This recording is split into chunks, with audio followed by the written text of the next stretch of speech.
सुप्रभात। कक्षा 5 कैसे हैं प्यारे बच्चों? आशा करती हूँ सभी बच्चे स्वस्थ हैं, घर पर हैं और अपने स्वास्थ्य का बहुत अच्छे से ध्यान रख रहे हैं। तो प्यारे बच्चों, आज हम देखेंगे हिंदी का पाठ 3। हमारे पाठ का नाम है अपनी वस्तु। तो इस पाठ के माध्यम से लेखक ने हमें भाईचारे और अपनेपन का महत्व बताया है कि दो भाइयों के बीच में लड़ाई हो जाती है, वो एक महात्मा के पास में जाते हैं और वो महात्मा कैसे उनकी लड़ाई का निवारण करते हैं। प्रस्तुत पाठ में लेखक ने आपसी प्रेम व भाईचारे के बारे में बताया है। एक महात्मा किस प्रकार दो भाइयों के झगड़े को शांति व संयम से दूर करके उन्हें प्रेम से साथ रहने के लिए सबक सिखाते हैं। उन्हें अपनेपन, प्रेम, अच्छे कर्म करने का महत्व सिखाया।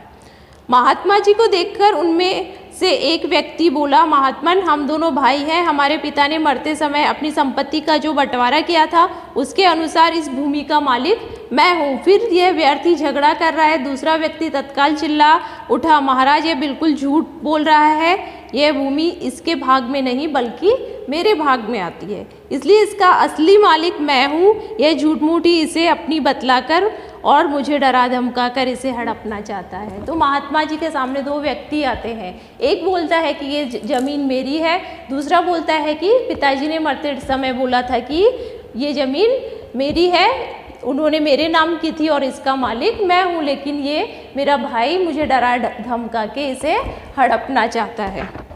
दोनों भाई घर गए और अपने अपने घर से भोजन बनवाकर ले आए। महात्मा जी ने उन दोनों को बैठ जाने को कहा। तत्पश्चात उन्होंने भोजन के 3 भाग किए और दोनों भाइयों को भोजन करने का आदेश देकर स्वयं भी भोजन करने लगे। इस प्रकार ऊपर की सब बातचीत तथा भोजनादि में लगभग 2 घंटे लग गए। महात्मा जी की इस समस्त कार्यवाही का उद्देश्य केवल यह था कि दोनों का क्रोध कम हो जाए ताकि उन्हें समझाया बुझाया जा सके, और हुआ भी यही। तो अब दोनों भाई भोजन लेके आते हैं। महात्मा जी कहते हैं कि इस भोजन के 3 हिस्से करके हम तीनों साथ में बैठ के खाते हैं, और दोनों साथ में बैठ के तीनों साथ में बैठ के भोजन करते हैं, खाना खाते हैं। देखिए बच्चों, कोई भी बात का हल गुस्से से नहीं होता है। ये बात महात्मा जी जानते थे कि अभी दोनों भाई गुस्से में हैं, तो उन्होंने थोड़ा टाइम लिया कि जिससे कि इन दोनों भाइयों का क्रोध कम हो जाए, और उन्होंने पहले उनको भोजन करने के लिए बोला कि पहले भोजन कर लो ताकि थोड़ा इनको टाइम मिलेगा और इनका क्रोध थोड़ा कम होगा। वे दोनों जब भोजन से निवृत्त हुए तो काफ़ी शांत थे। उन्होंने महात्मा जी के चरणों में विनती की, महाराज, यह भूमि तो कुछ बोलेगी नहीं, इसलिए आप ही हमारा निर्णय कीजिए। तो अब दोनों भाई महात्मा जी से कहते हैं कि ये भूमि तो बोलेगी नहीं कि ये भूमि किसकी है, इसलिए आप ही इस बात का निर्णय कीजिए कि इस धरती का, भूमि का असली मालिक कौन है। तुम लोग भूमि के इस छोटे से टुकड़े के लिए झगड़ा करके अपने अनमोल जीवन को नष्ट करने पर क्यों तुले हुए हो? यह भूमि न तुम्हारी है न तुम्हारी बनेगी। भूमि ही क्या, संसार के जितने भी पदार्थ हैं, धन संपत्ति है, मकान है, इनमें से कुछ भी तुम्हारा नहीं है।